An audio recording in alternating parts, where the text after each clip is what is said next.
પ્રસ્તુત છે અત્યારના મુખ્ય સમાચાર। નાણામંત્રી નિર્મલા સીતારમણ થોડી ક્ષણોમાં લોકસભામાં કેન્દ્રીય અંદાજપત્ર 2026-27 રજૂ કરશે। પ્રધાનમંત્રી નરેન્દ્ર મોદીની અધ્યક્ષતામાં મળેલી કેબિનેટ બેઠકમાં કેન્દ્રીય બજેટને મંજૂરી અપાઈ। રાષ્ટ્રપતિ દ્રૌપદી મુર્મુએ કેન્દ્રીય બજેટ રજૂ કરતા પહેલા રાષ્ટ્રપતિ ભવનમાં નાણામંત્રી નિર્મલા સીતારમણને દહીંખાંડ ખવડાવી શુભેચ્છા પાઠવી। કેન્દ્રીય બજેટના વિશેષ લાઈવ પ્રસારણની વ્યવસ્થા ભાજપના કમલમ કાર્યાલય ખાતે કરાઈ। ભાજપ પ્રદેશ પ્રમુખ જગદીશ વિશ્વકર્મા સહિતના હોદ્દેદારો ઉપસ્થિત।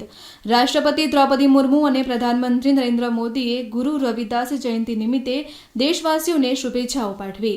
પ્રધાનમંત્રી નરેન્દ્ર મોદી આજે સંત ગુરુ રવિદાસની 649મી જન્મજયંતિ નિમિત્તે પંજાબની મુલાકાત લેશે। શેરબજારમાં પ્રારંભિક ટ્રેડિંગમાં નિફ્ટીમાં 50 જ્યારે સેન્સેક્સમાં 200 પોઈન્ટનો વધારો। સંરક્ષણ મંત્રી રાજનાથસિંહે આજે ભારતીય તટરક્ષક દળના સ્થાપના દિવસ પર તેના કર્મચારીઓ અને તેમના પરિવારોને શુભેચ્છાઓ પાઠવી।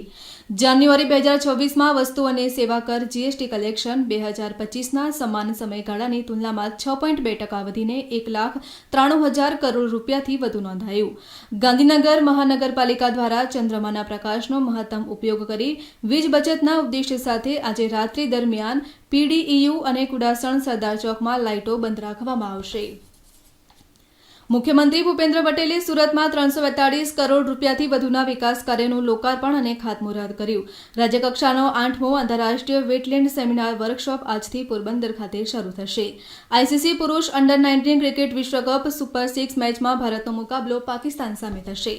હવે પછી આપ 12 વાગ્યે મુખ્ય સમાચાર સાંભળી શકશો।